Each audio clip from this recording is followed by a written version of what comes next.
ओम नमो भगवते वासुदेवाय नमः। मार्गशीर्ष मास के कृष्ण पक्ष की एकादशी को उत्पन्ना एकादशी कहा जाता है। मान्यता है कि इसी दिन भगवान विष्णु जी के शरीर से एक देवी का जन्म हुआ था, जिसने दैत्यराज मूर को मारकर भगवान विष्णु जी की रक्षा की थी। भगवान विष्णु जी ने एकादशी को उत्पन्न होने के कारण इसे एकादशी देवी का नाम दिया। ऐसे भी मान्यता है कि इसी तिथि से एकादशी व्रत की शुरुआत हुई थी। तो आइए इस कथा को प्रारंभ करते हैं। एक समय युधिष्ठिर ने भगवान से पूछा था कि एकादशी व्रत किस विधि से किया जाता है और उसका क्या फल प्राप्त होता है।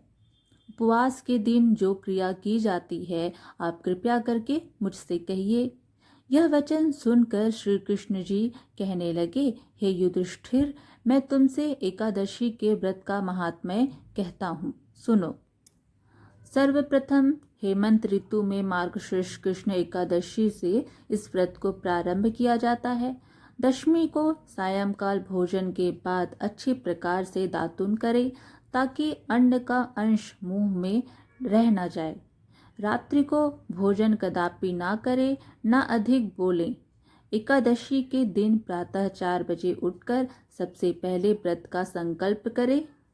इसके पश्चात शौच आदि से निवृत्त होकर शुद्ध जल से स्नान करें। व्रत करने वाला चोर, पाखंडी, पर स्त्रीगामी, निंदक, मिथ्याभाषी तथा किसी भी प्रकार के पापी से बात ना करें। स्नान के पश्चात धूप, दीप, नैवेद्य आदि 16 चीजों से भगवान का पूजन करें और रात को दीपदान करें। रात्रि में सोना या प्रसंग नहीं करना चाहिए। सारी रात भजन कीर्तन आदि करना चाहिए। जो कुछ पहले जाने अनजाने में पाप हो गए हो, उनकी क्षमा मांगनी चाहिए। धर्मात्मा पुरुषों को कृष्ण और शुक्ल दोनों पक्षों की एकादशियों को समान समझना चाहिए। जो मनुष्य इस विधि के अनुसार एकादशी का व्रत करते हैं, उन्हें शंखोधार तीर्थ में स्नान करके भगवान के दर्शन करने से जो फल प्राप्त होता है, वह एकादशी के व्रत के 16वें भाग के भी समान नहीं है। व्यतिपात के दिन दान देने का 1,00,000 गुना फल होता है। संक्रांति से 4 लाख गुना तथा सूर्य चंद्र ग्रहण में स्नान दान से जो पुण्य प्राप्त होता है, वही पुण्य एकादशी के दिन व्रत करने से मिलता है। अश्वमेध यज्ञ करने से 100 गुना तथा 1,00,000 तपस्वियों को 60 वर्ष तक भोजन कराने से 10 गुना, 10 ब्राह्मणों अथवा 100 ब्रह्मचारियों को भोजन कराने से 1000 गुना पुण्य भूमि दान करने से होता है। उससे 1000 गुना पुण्य कन्यादान से प्राप्त होता है। इससे भी 10 गुना पुण्य विद्या दान करने से होता है। विद्या दान से 10 गुना पुण्य भूखे को भोजन कराने से होता है। अन्न दान के समान इस संसार में कोई ऐसा कार्य नहीं जिससे देवता और पितर दोनों तृप्त होते हों, परंतु एकादशी के व्रत का पुण्य सबसे अधिक होता है। 1000 यज्ञों से भी अधिक इसका फल होता है। इस व्रत का प्रभाव देवताओं को भी दुर्लभ है।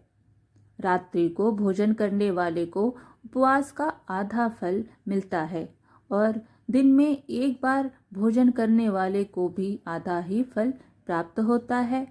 जबकि निर्जल व्रत रखने वाले का महात्म्य तो देवता भी वर्णन नहीं कर सकते। युधिष्ठिर कहने लगे कि हे भगवान, आपने हजारों यज्ञ और लाख गौदान को भी एकादशी व्रत के बराबर नहीं बताया, सो यह तिथि सब तिथियों से उत्तम कैसे हुई, बताइए। भगवान कहने लगे, हे युधिष्ठिर, सतयुग में मूर नाम का दैत्य उत्पन्न हुआ। वह बड़ा बलवान और भयानक था। उस प्रचंड दैत्य ने इंद्र, आदित्य, वसु, वायु, अग्नि आदि सभी देवताओं को पराजित करके भगा दिया।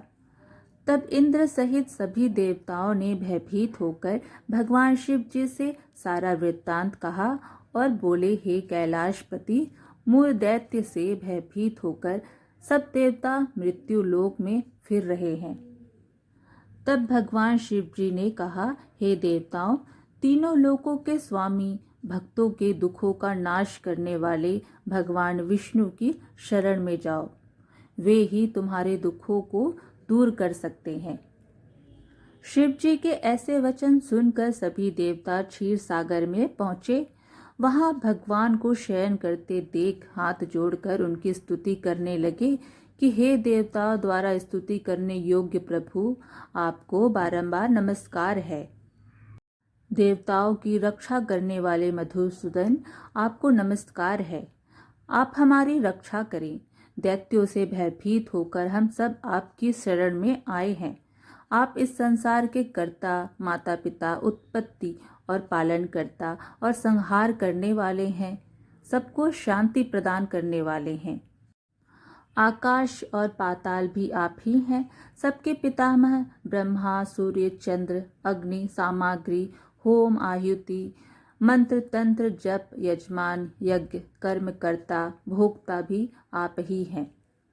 आप सर्वव्यापक हैं। आपके सिवा तीनों लोकों में चर तथा अचर कुछ भी नहीं है।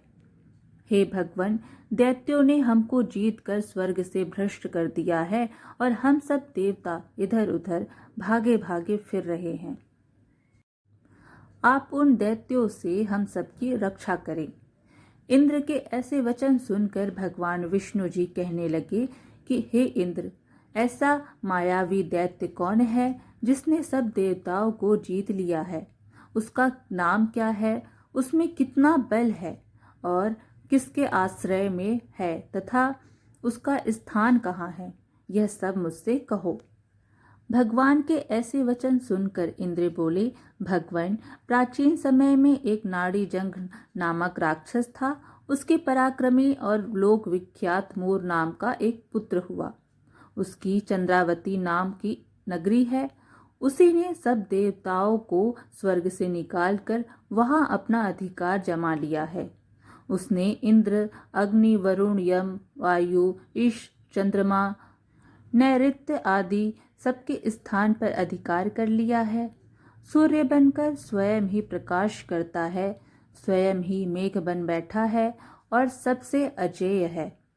हे असुर निकंदन, उस दुष्ट को मारकर देवताओं को अजय बनाइए। यह वचन सुनकर भगवान ने कहा, हे देवताओं, मैं शीघ्र ही उसका संहार करूंगा। तुम चंद्रावती नगरी जाओ। इस प्रकार कहकर भगवान सहित सभी देवताओं ने चंद्रावती नगरी की ओर प्रस्थान किया।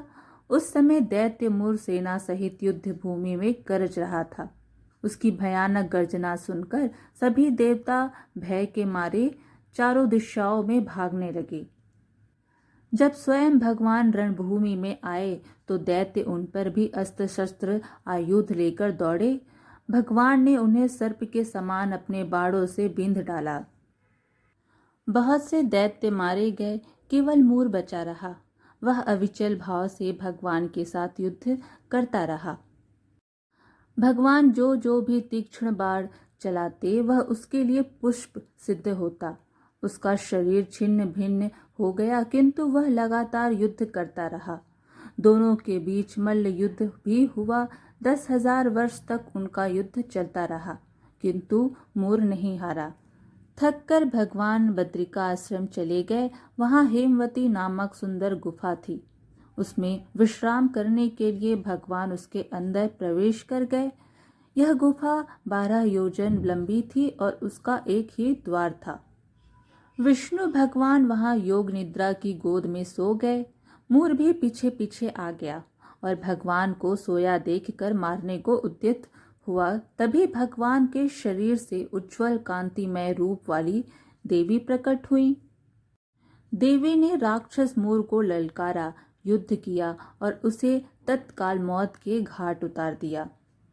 श्री हरि जब योग निद्रा की गोद से उठे तो सब बातों को जानकर उस देवी से कहा कि आपका जन्म एकादशी के दिन हुआ है, अतः आप उत्पन्ना एकादशी के नाम से पूजित होंगी। आपके भक्त वही होंगे जो मेरे भक्त हैं। तो इस प्रकार आज की यह एकादशी की कथा यहीं समाप्त हुई। फिर मिलेंगे एक और धार्मिक कथा के साथ। वीडियो पसंद आए तो प्लीज़ लाइक ज़रूर करिएगा और चैनल को भी सब्सक्राइब करना भूलिएगा नहीं। धन्यवाद।